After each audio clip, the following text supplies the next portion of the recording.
My name is Michael Xiao, and I'm really excited to be able to share this platform, You Can Be a Game Changineer, with you today. The students can use this platform to design engaging video games, and in the process, they learn to problem solve, design strategies, think critically, and share their games. Anybody with a Google account can log in, and it is free. So once you log in, it looks something like this. And designing a game consists of 4 steps. And I'll talk about these 4 steps in the next few minutes. All right, so let's start with our first game. The first step is describing the characters in your game. So let's say we have 5 birds. So here we type a sentence that starts with a capital letter. There are 5 birds and ends with a period. Once you have typed this sentence, let's go ahead and execute it. And as you can see, the sentence that we entered, there are 5 birds, is repeated on the left panel, and the system tells you how much it understood it. In this case, 99%. If you scroll down the left panel, you will see this black area. This black area is called the canvas. And this canvas is where the game is. And as you can see, the name of our game, first game, by my name, Michael Xiao, is shown here. And at the bottom here, it says, click mouse to begin. So let's click the mouse on the canvas, and the game starts. Now, nothing is happening because all we have in our game is one sentence. There are 5 birds. There's no action described yet. So now let's add a few more characters. There are 7 foxes near the top. There is a rabbit near the bottom. So we added 2 more sentences. Every time we modify the right panel, we need to re-execute to be able to take effect on the left panel. So let's execute. And here, now we have added 7 foxes at the top half and 1 rabbit near the bottom, in the bottom half. Notice that all the characters are randomly placed in their region. The birds could be anywhere. The foxes in the top half, the rabbit in the bottom half. If we want to place the characters at exact positions, we can do that using the smaller text box in the right panel called the map. So suppose I do dash enter, dash enter, dash C, dash C, dash C, dash C, dash C. Let's see what this will do.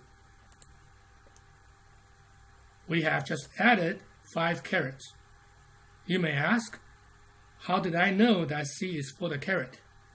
If we click on Show Hide Map Keys here, a legend pops up. And every character has an associated key. So carrot is C. Coyote is Q, diamond is D, etc. If you click on this legend, the legend will go away. All right, so now what about these dashed lines? Dash by itself is a row of blanks. So we have 2 rows of blanks, and on the 3rd row, we have blank, carrot, 5 times. So I'm going to add a few more carrots. 3 more blank rows, and then some blanks here, and then I'm going to add 5 more carrots. Exactly what we had intended. 2 blank rows, the first row of carrots with blanks, 3 more blank rows, and then we have a number of blanks followed by 5 carrots, as indicated in our map. Now the canvas size is such that you can fit 20 rows by 20 columns. Now suppose I do the following. I add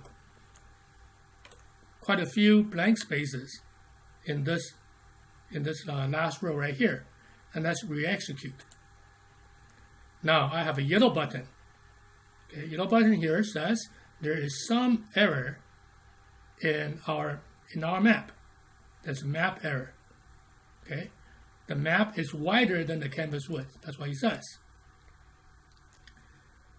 And if we scroll down, as you can see here, we have a bunch of spaces, and then we only see one caret. The outer 4 carets are to the right. They're still there, but the system tells us this row is too wide. Now suppose I remove some of these blank spaces and then re-execute. That error message goes away, and the carets appear all within the canvas.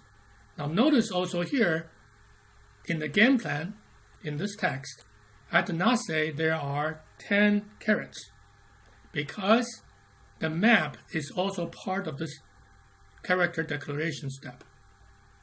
Okay, so you can describe the characters in words or using the map. If we say there are 10 carets, that's also okay. This sentence will be treated as redundant because it's already described in the map. We execute. That's acceptable. Everything's happy. What happens if I say there are 15 carets in the game plan? Now this 15 does not match the 10 declared in the map. What will happen? Again, we have a yellow. You do not need to describe the number of carets in the game plan if they are already included in the map. So here it tells us that you don't need to describe the number of carets if they're already included in the map. Okay? So when this discrepancy happens, the map wins. In other words, it will still only allocate 10 carets, not 15. Okay, so now I'm going to take this sentence away. We're done with step 1. We are done with step 1. That's character declaration. In this game, we have carrots, foxes, birds, and a rabbit. So step 1 is character declaration. Step 2 is character control. Step 2 is character control. So in this game, we control the rabbit. In order to control the rabbit, we write it in a conditional sentence. When the up arrow is pressed, the rabbit moves up. Okay, let's execute and see. So here, there's a little note. Notes are not errors. As you can see, there's no yellow buttons. So here, the system detects that it's seeing that you're trying to control the character rabbit. So it's going to assume that the character rabbit is the control character. So now, if I press the up arrow, the rabbit moves up. Okay? So now I'm going to type in the other 3 sentences. When the down arrow is pressed, the rabbit moves down. When the right arrow is pressed, the rabbit moves right. When the left arrow is pressed, the rabbit moves left. Now, as you can see, there's also word completion. If the student is not clear about how to spell a word, they can always use this to help. Okay, so there's also part of speech tags that the teacher can use to teach the students about parts of speech. All right, so now I can move in all directions.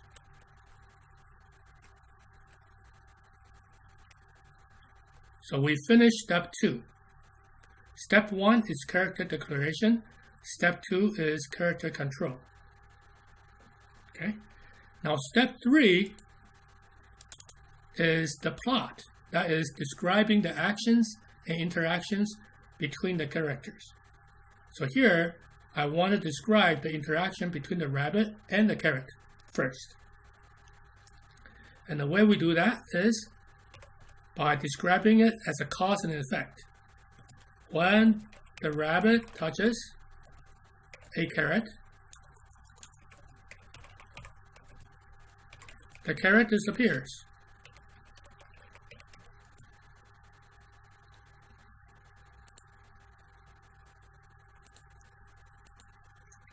The carrot disappears. Let's see if that works.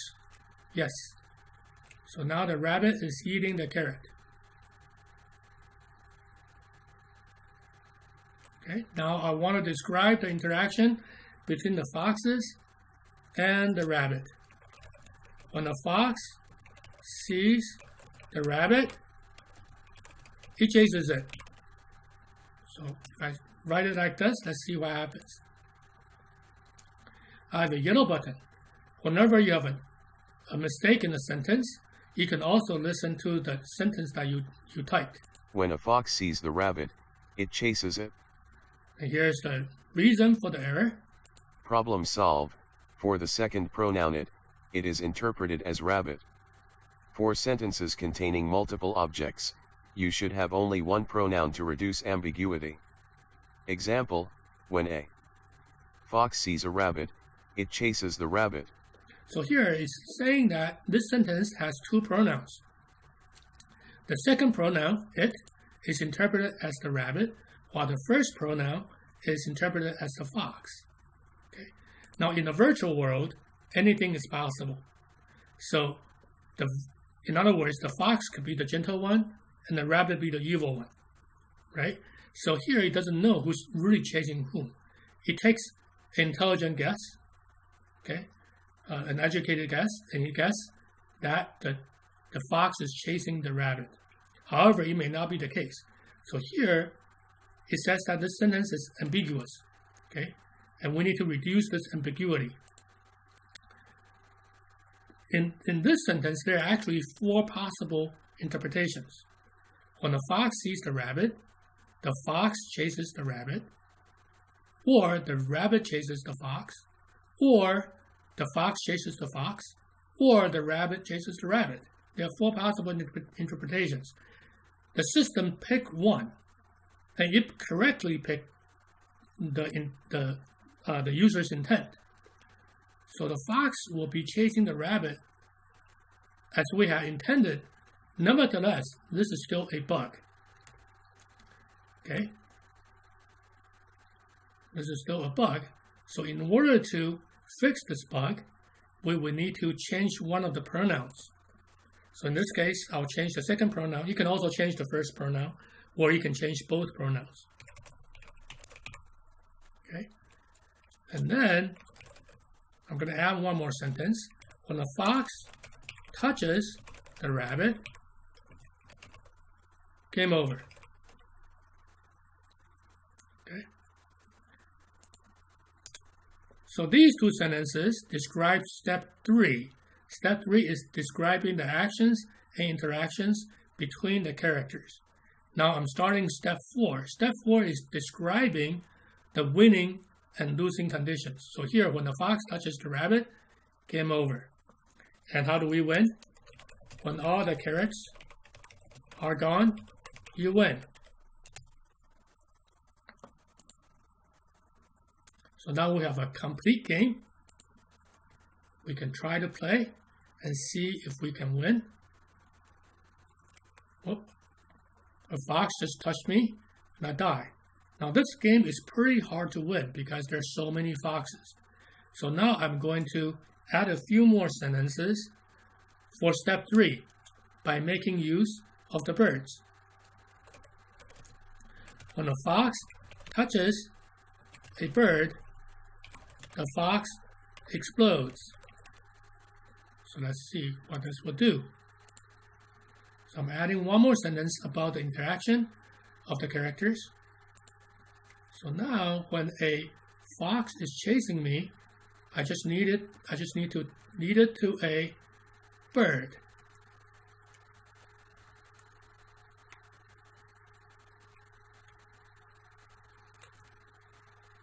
So that I have a better chance of winning.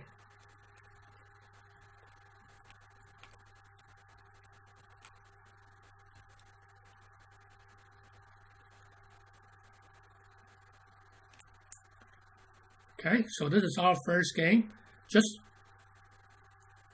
a few sentences, we can create a very simple game. And by scrolling down, you can also save your game.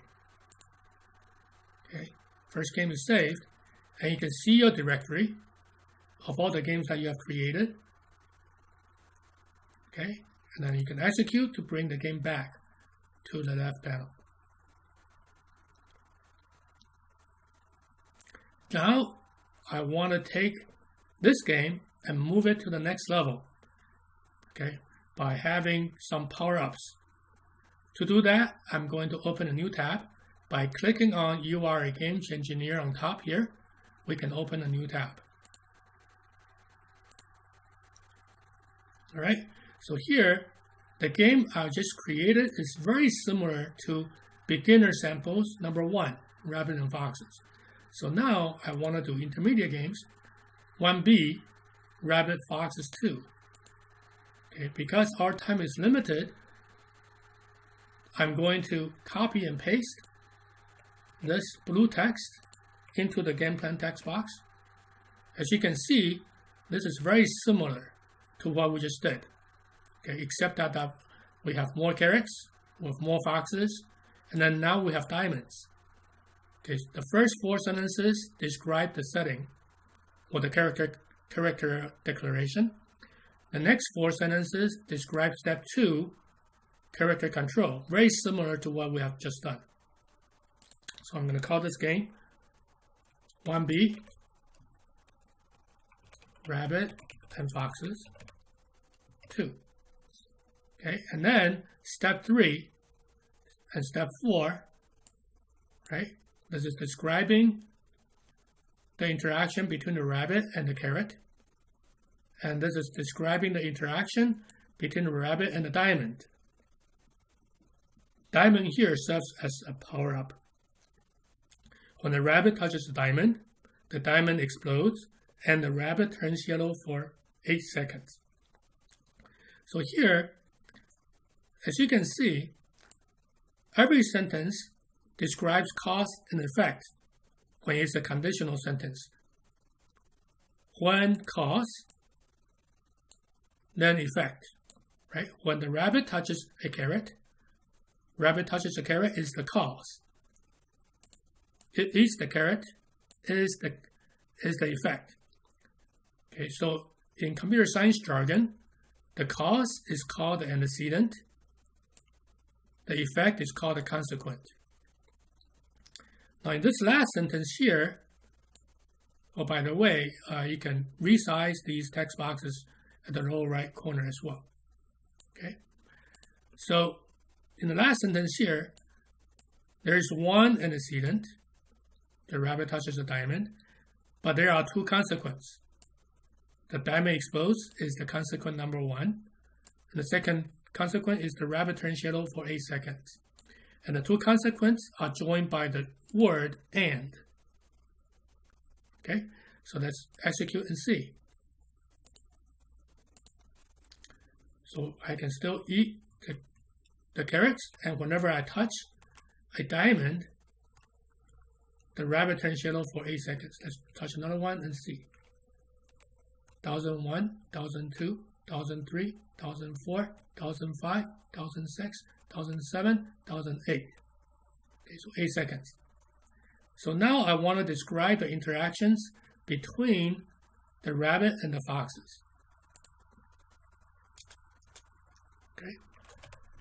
When a fox sees the rabbit that is not yellow, because there are 2 types of the rabbit, right? There's the rabbit that is not yellow or the rabbit that is yellow. It chases the rabbit. When a fox sees the rabbit that is not yellow, it chases the rabbit. And when a fox touches the rabbit that is not yellow, the rabbit explodes, let's say.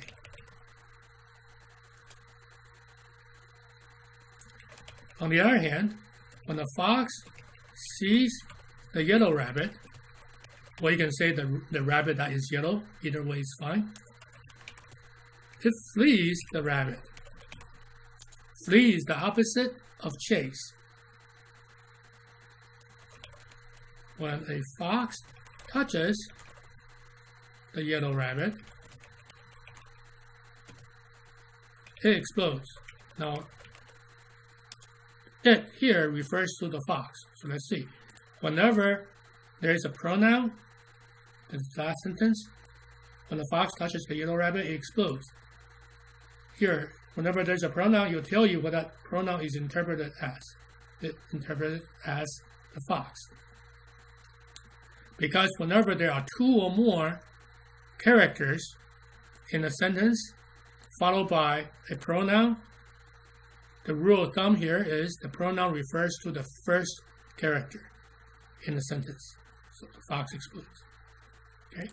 And then the losing condition, when the rabbit dies, game over. Execute.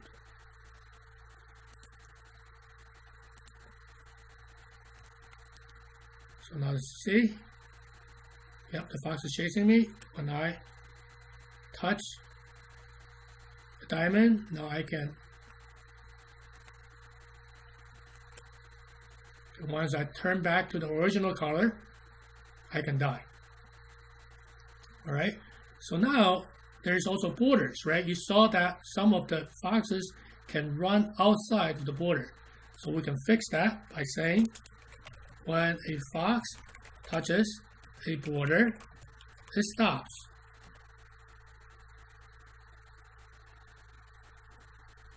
Execute. Chasing me. And now when they go to the border, they stop at the border.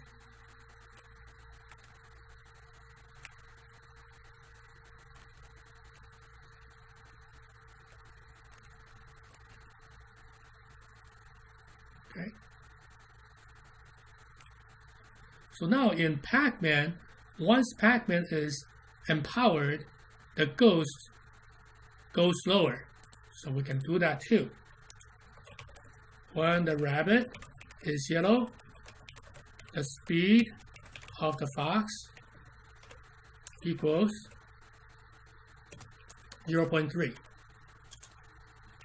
Otherwise, the speed of the fox equals 1. 1 is default. Okay, so here we say that when the rabbit is yellow, the speed of the fox equals 3. Otherwise negates the antecedent of the previous sentence. So the antecedent of the previous sentence is the rabbit is yellow. So otherwise says when the rabbit is not yellow, right? The negation of rabbit is yellow is the rabbit is not yellow. So now let's try that. So it's chasing me at speed of 1. And now it's speed of 0.3. Slower. And when I turn back, they become regular speed again. Okay, so this completes this first part of this game without a maze. Okay, so we can create a game like Pac-Man. Now I want to add in a maze. I want to add in a maze using the map. Okay, to save time, let's click on instructions here. And then we were using intermediate samples 1B. So I'm going to click that again. If I scroll down, you will see a pre-designed map. So I'm going to copy this blue map and paste it into the map in the right panel. Okay, and then if I execute, you will see that now we still have 40 carrots, 4 diamonds, and a number of foxes. And then I can eat the carrots, and the foxes can chase me, etc. Everything still works, except that I can walk through these walls. The W in the map is wall. Okay, same thing with the foxes. The foxes can go through walls as well. So the way to fix that is by describing the interaction of the rabbit and the wall. When the rabbit touches a wall, it stops. Likewise, when a fox touches a wall, it stops. Okay, so we add these 2 sentences. Let's re-execute. Now I cannot go through the walls anymore, as you can see. And the foxes will also not go through the walls.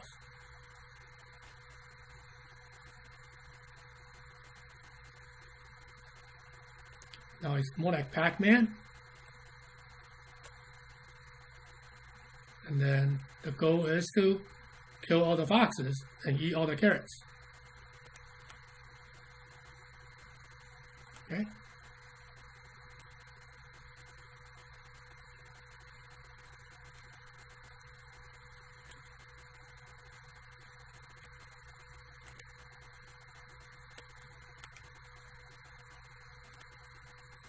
Alright, so this is game number 2.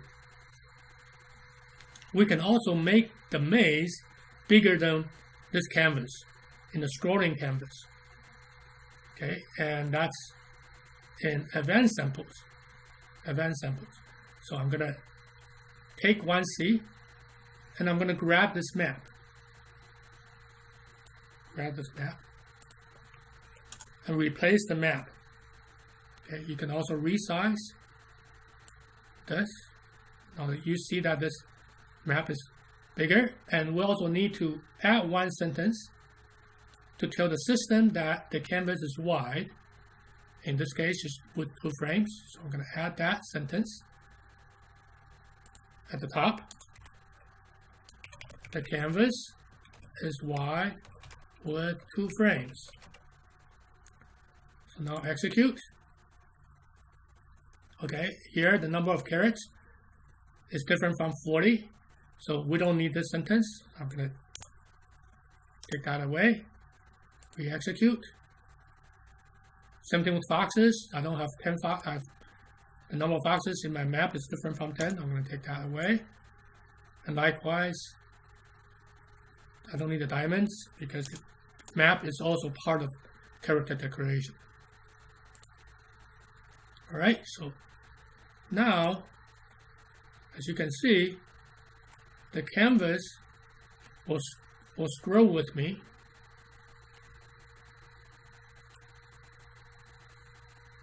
As I move.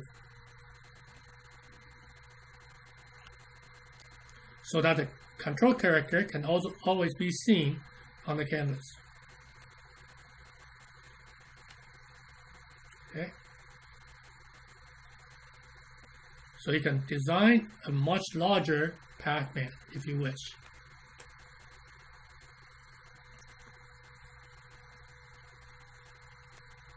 So we finished the first set of games from very simple cat and mouse game to a game that's like Pac-Man.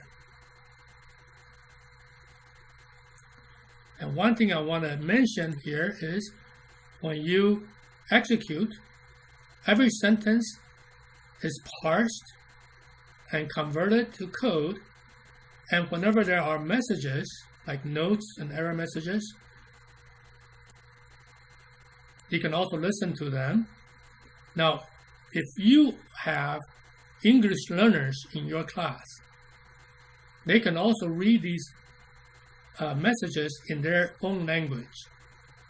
Okay, and this is powered with Google Translate, so you can choose any language that you would like.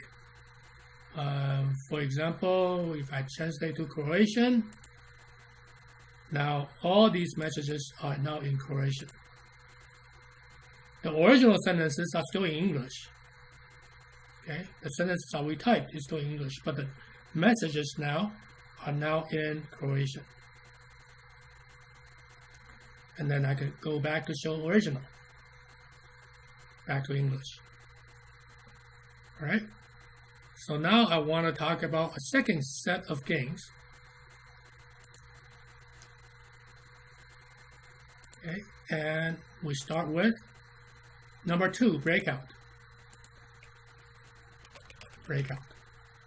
Okay, so here, instead of typing these sentences, I'm going to copy and paste to save time. Oops. Did not click the right. Control C, Control V. Okay. So here,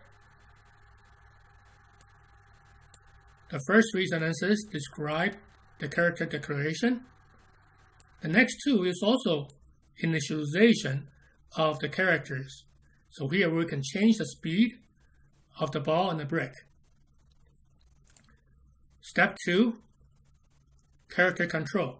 And here, instead of using the arrow keys, you can also use WASD or WASD to control. Here we just need to control A and D. Step 3 is actions and interactions. This describes how the ball starts. It starts by moving up, and then we have descriptions describing the interactions between the ball and the sapphire, between the ball and the brick, between the ball and the border. Okay, so let's execute and see. So we have a very simple breakout.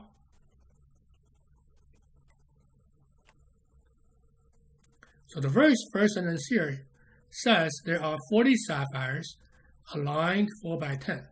Now suppose my math isn't very good, I say it's 4 by 9 instead. Again, you have an error message. You can listen to the There are 40 sapphires aligned 4 by 9 near the top. Problem solve. It seems that the 40 sapphires may not be arranged correctly according to 4 by 9.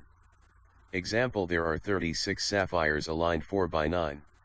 So here, it will tell you that the numbers, the arithmetic don't add up.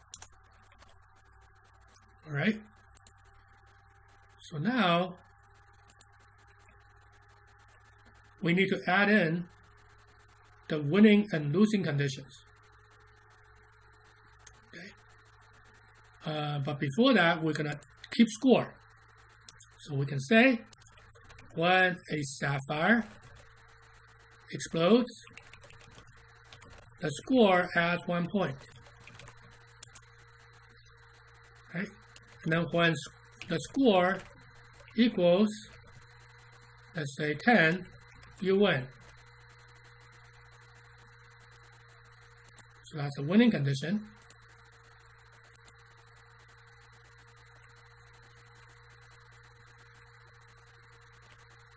Okay, that's a winning condition. Now you see the score on the upper right corner.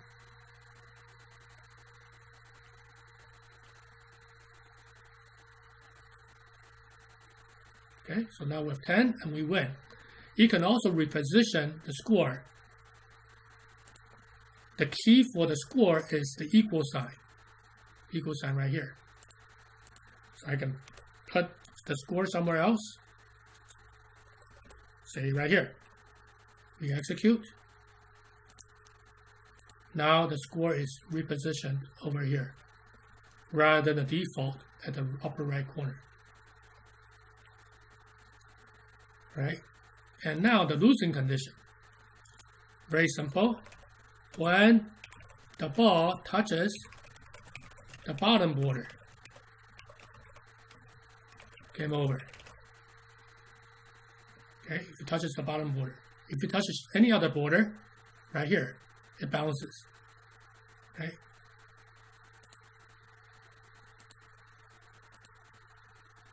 Now, let's try if the game will be over. Yes, so now it works. So now we have a completed simple breakout. Now we're going to take this up a notch. Okay, so instead of the sapphire explodes, I'm going to say the sapphire turns red and the ball bounces.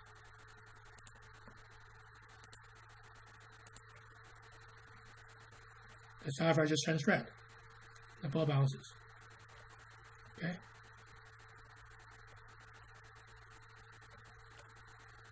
Okay, but this game is impossible to win, right? So now I'm going to say when a sapphire is red, it moves down. And then when a sapphire touches the bottom border, it explodes.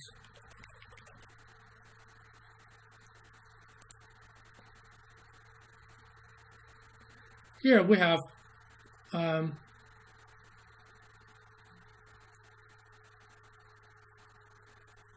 an error message, and that's related to the ordering of events. Let's see here. Investigate. Seems that you are checking the sapphire dead/gone before a sentence is written that describes how the sapphire disappears, dies, or explodes. Thus, the action in the consequent may not execute correctly. So here is, we have this sentence, right? You can also click on locate to locate that sentence. When the sapphire explodes, the score adds 1. But we haven't described how the sapphire explodes, because remember in the earlier game, we said the sapphire explodes. Here, we changed that to turn red. So here, we need to move this sentence to below, to after how we describe the sapphire explodes. Okay, so this makes logical sense, right? We first describe how the sapphire explodes, and then we say when the sapphire explodes, the score has 1 point. Now if we re-execute, the error message goes away. Okay, so the sequencing, so you learn about how to sequence the events. So now let's take a look. Yes, so now the sapphire will move down and they will explode when they touch the bottom border. Now what happens if the ball touches a red sapphire? It will also bounce.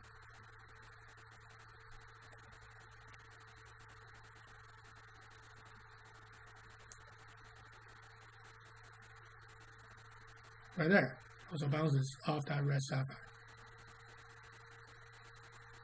Okay, so once we have 10 points, we win. All right, so this example that we just did is intermediate samples number 2, breakout 2. So as you can see, we took the original breakout 1 notch up to describe a more sophisticated and a more enhanced breakout game. Okay, for the remaining 10 minutes or so, we will do another example. This time we'll do Space Invaders. Space Invaders. To save time, let's copy and paste this. The first 2 sentences describe the setting. All we have are aliens and 1 pointer. The available characters are all shown here. Okay, and then the next 3 sentences describe the character control. Left and right arrows to move, and space bar to shoot. Okay, and then the next 3 sentences describe the actions and interactions. Okay, the aliens start by moving to the right. and then when an alien reaches the border, it turns around, it moves down 30 pixels. And the interaction between an object and a bullet is the phrase is shot. You can also say touches a bullet. They both mean the same thing. Execute. So now we have a very simple Invaders game.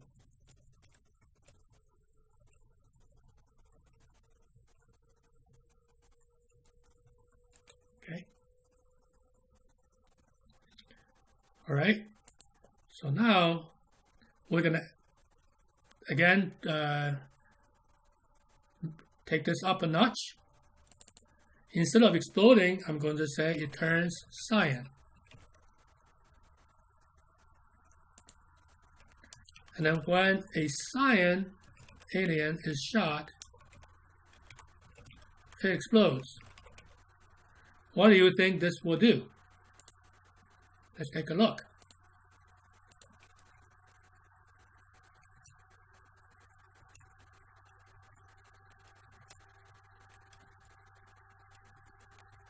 This will make the aliens explode when it is shot 2 times.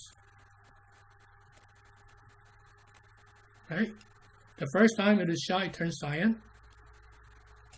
And the second time it's shot, it will explode. Now, if I scroll up a little bit, there's a little note. This is not a bug. It says that it seems that if an object turns cyan, it may remain cyan forever. Okay, as we see in this case, it remains cyan forever.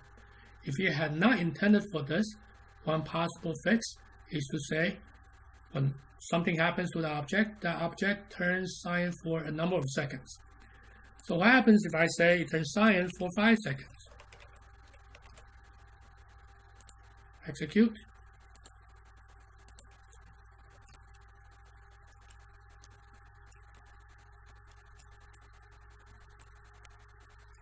So after 5 seconds, it will turn back to its original color.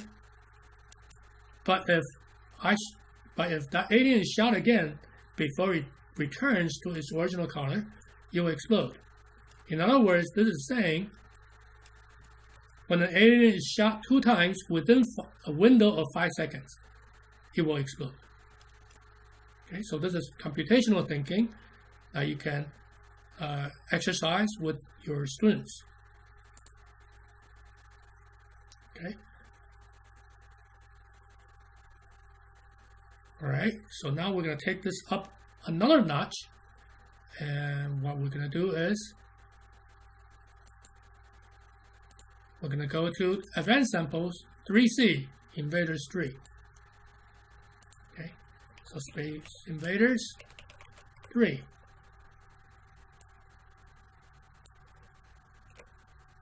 So this is very similar to what we had just done. Very similar.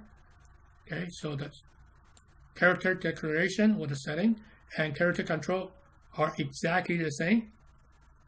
Movement of the aliens are the same. It turns cyan for 5 seconds, the same. Right? So all this is the same as what we just did. Now, this final part is new. There are 0 pearls initially. Okay? Because we're making use of pearls, we need to declare it. There are 0, there's none of them. 0 pearls initially. And then, just like breakout, we can change the speed of the pearls to be something different from the default speed of 1. We can also change the size of these characters. Okay? And the way these pearls enter a game is by this sentence. When an alien is above the pointer, it inserts a pearl. And what happens after it's inserted? The pearl moves down. Let's execute and see. So now it's dropping bombs on us. Okay, the size of the pearl is 9, and the speed of the pearl is 4. Okay, so now we just need to describe the interaction between the pearl and the pointer. When a pearl touches the pointer, both explode. When the pearl touches a border, it explodes. Oh, by the way, when you just type 1 by itself, the popular antecedents show up. The popular antecedents. Okay, so this is object-oriented programming, object-oriented style. So we describe antecedents and consequence involving objects. Objects are synonymous with characters in video games. Okay, so when the pointer explodes, game over.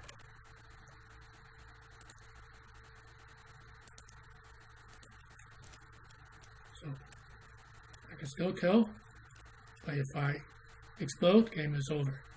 So now we have a Space Invaders game where the invaders will also attack us. Now, there are many more examples. There are many more examples. We just covered the first 3. There are many more. And there are also other sample games divided into beginner, intermediate, and advanced. So here there are total over 100 different games, each of which could be a lesson in itself. Okay. There are also tutorials. Okay. There are also tutorials. If you click on tutorials, there are video lessons. There are sample video games that I just showed you. And there are text lessons. So these are the 3 options. Option 1 is to watch the video lessons. Option 2 is to learn from sample video games that I just showed you, these. And then option 3 is to use text, single-page, text-based tutorial lessons, divided into beginner, intermediate, and advanced lessons. Okay. If you want to watch video lessons, you can click on that. They're divided into beginner and intermediate. If you click on any of these, you will see the video lesson. Okay. All right. So, and the student can also share their games. When your game has no error messages, then a share button will appear, the blue share button will appear on the right. You can share your game to the community showcase. Okay? And if you click on community showcase, these are games that other users, other students have shared. And you can click on any of them to play them. For example, this is a game called Home Sweet Home. And this is the game. You can jump. And the goal is to, I don't know how to play this game, but if you read through the directions, the game plan, right, the logic of the game, then you know how to play this game. All right. So let's see. We're almost out of time. So you can also change the accent. So the default is American accent. You can also change it to British accent. Execute. So here's. Note, assuming the pointer is the controlled character. If you did not intend for this, please add a sentence: the player controls the OBJ earlier in your game plan. Okay. So there, you can also add music to your game. You can also add image to the background of your game, as this person did. So let's see. Community showcase. This person added a background image to their game. Same thing with this one. So with that, I will conclude today's session. And feel free to email me if you have any questions. Again, this website is gc.ece.vt.edu, or if you Google Game Changineer, you'll find this website. It is a free website. It's an academic website that you can freely use. Thank you very much for your attention, and I'll be happy to answer any questions.